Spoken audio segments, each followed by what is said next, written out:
কিছু অভিযোগ আসে, কিছু প্রার্থীকে কিছু বেশি সুবিধা দেয়া, কিছু প্রার্থীকে বেশি সময় তার অনুষ্ঠান প্রচার করা, তাকে হাইলাইটসটা একটু বেশি দেখানো, এগুলো কিছু কমন কথাবার্তা আছে। কিন্তু ওভারঅল আমরা মনে করছি এখন পর্যন্ত আমরা আশাবাদী এবং পরিবেশটা ঠিক থাকবে আশা করছি।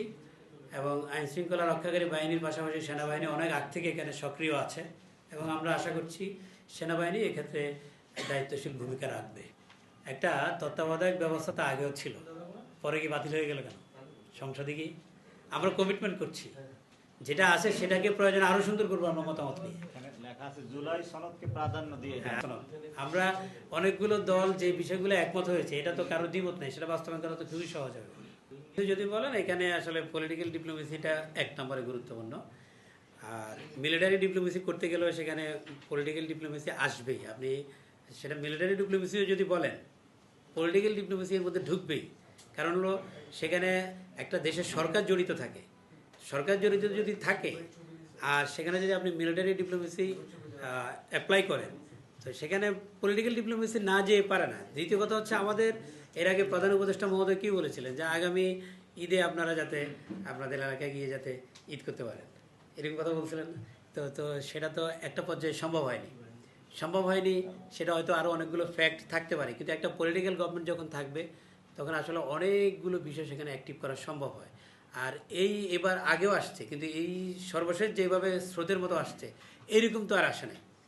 তো এইরকম আসে নাই, তা আমরা এটা শেষ করছি। তবে এটা যেহেতু ওখানে বর্ডার আমাদের প্রায় 270 কিলোর কাছাকাছি বর্ডার, এবং এই বর্ডারে 1 ইঞ্চিও বর্তমান মায়ানমার সরকারের দখলে নেই, সেজন্য সেটা আরও জি শুধু যথেষ্ট নয়, এটা স্ট্যান্ডার্ড 5% স্ট্যান্ডার্ড। এখন পর্যন্ত আপনি মনে করেন যে আমাদের উপমহাদেশে কত পার্সেন্ট, 2%-এর উপর আমরা দেখি না।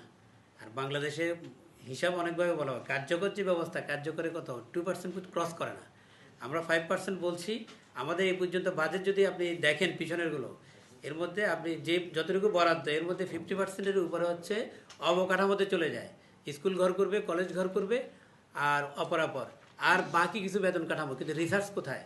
এটা নিয়ে 2-4টা প্রজেক্ট আছে, সেখানে প্রজেক্টের টাকাটা এটা আলাদা থাকে, সেই টাকা আমরা খরচ করতে পারি না। কেন পারি না? আমাদের সেই ধরনের সেট আপ নেই। তো এটা যেহেতু আপনি অনেকগুলো প্রশ্ন করছেন, তো আরেকটা প্রশ্ন করছেন হলো কি প্রশ্ন করছেন? সামরিক প্রশিক্ষণ সমাধান থাকবে না। হ্যাঁ, আর একটা বিষয় হচ্ছে কি যে আমরা কত পার্সেন্ট মানুষ করের আওতায় আসছি।